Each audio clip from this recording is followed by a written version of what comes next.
What's up, YouTube? As you guys have probably already figured out, you can actually game without having a GPU with AMD's latest Ryzen CPUs. Both the 5700G and 5600G have shown great promise in building entry-level gaming systems. So today's video, we're going to talk about an $800 system that'll play probably 10 of the top games on Twitch without any problem, and probably play even some of the AAA titles, just probably not at 60 frames per second or more. So let's jump in, let's check out this system. A little bit of footage from Kyle at BITWIT where he talks about the games that he played at 1080p. Let's talk tech, AMD style.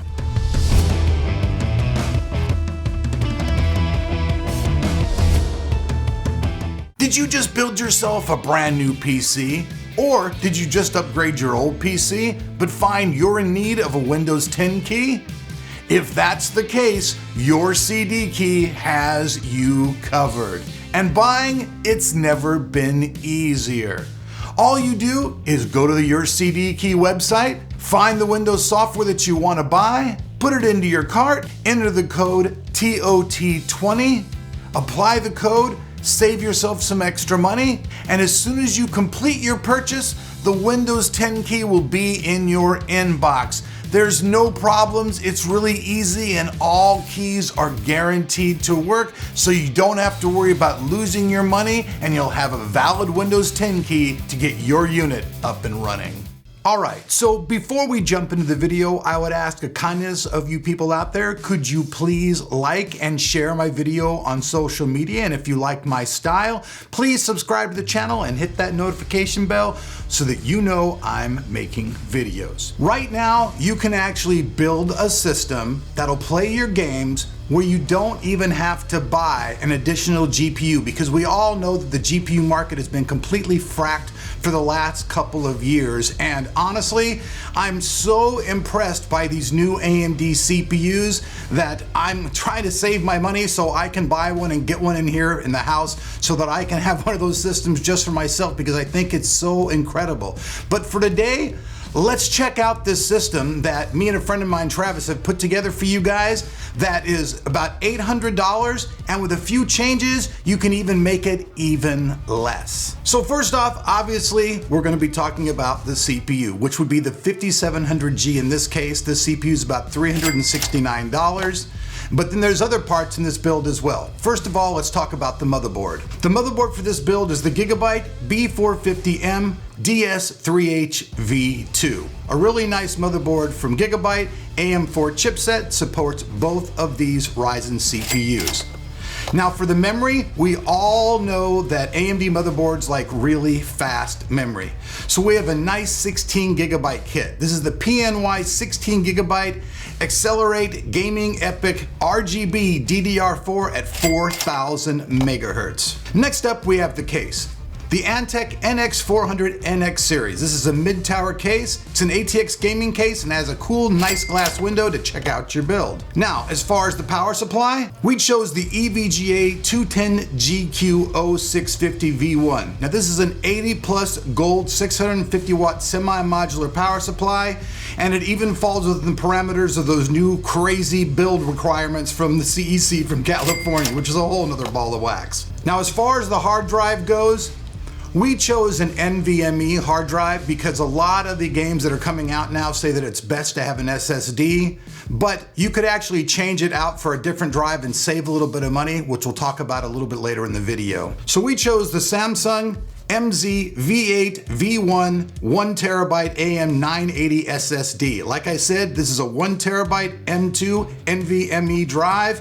Fits right in your system and leaves you plenty of room for putting expansion inside of the computer. But the really cool thing about this system is that it will play the top 10 games on Twitch without any problem at all. Games like GTA 5, you guys know this one, it's an old favorite, I've been playing it for years.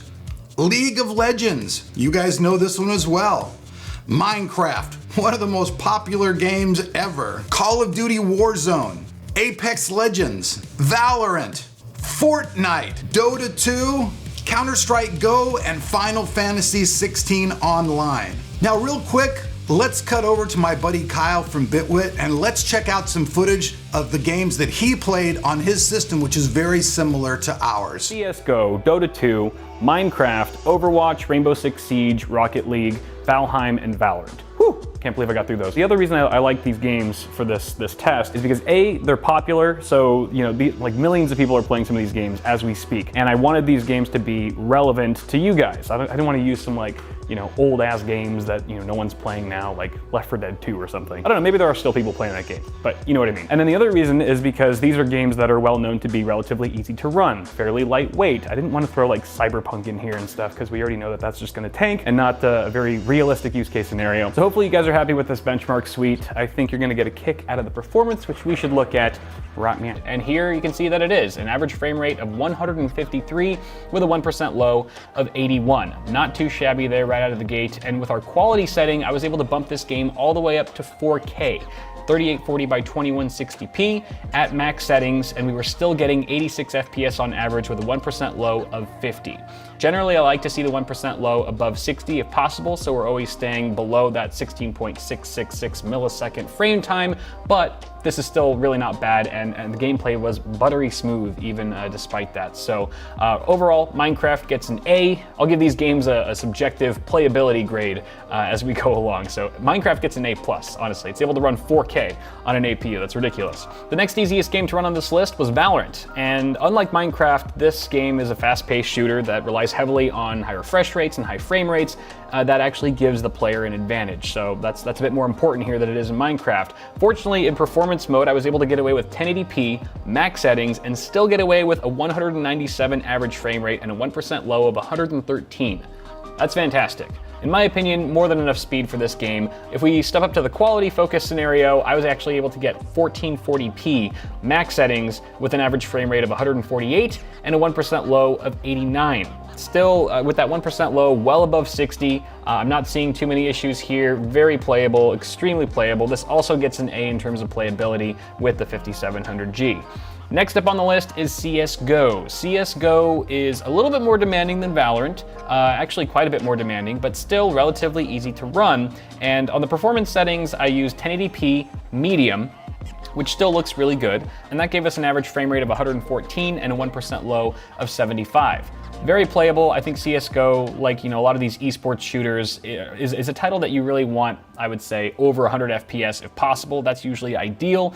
Generally, a lot of these gamers want a lot more than that, but if you're just casually gaming, then I think over 100 FPS is pretty acceptable for most people. And it's nice to see the 5700G is capable of that. With our quality focus scenario, I went up to max settings, still at 1080p, and that gave us an average frame rate of 88 and a 1% low of 57. We are dropping just below that 60 FPS threshold on the 1% lows, but still very playable experience overall. I would suggest that if people are using the 5700G to play CSGO and they're just running on the integrated graphics, that they use the 1080p medium setting because it just gives you a bit more fluidity with the gameplay. Plus the visual quality, in my opinion, going from medium to ultra or maxed out in this game is not that noticeable. I don't know, not noticeable as some of the other games on this list, that's for sure, but the frame rate certainly is. As far as playability grade, I would say this is a B. I would give this a B, which still makes for a really solid experience. As you guys can see, at 1080p, many of the games that we talked about just a minute ago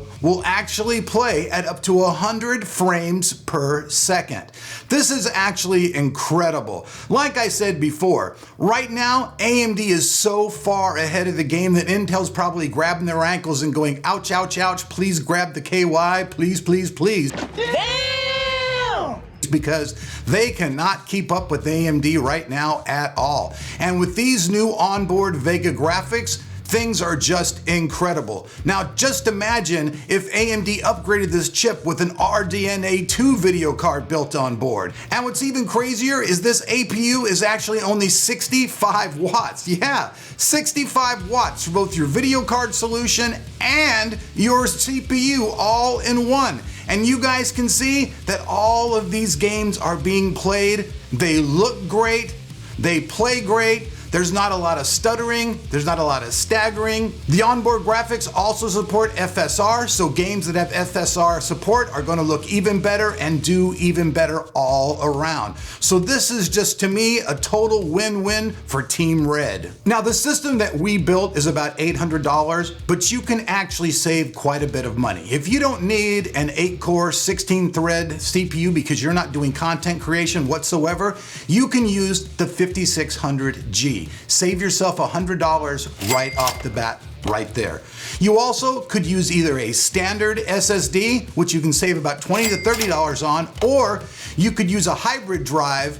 You know, there's a lot of good ones from Seagate. I really like the Fire CUDA. That's a great drive. You could save even more money.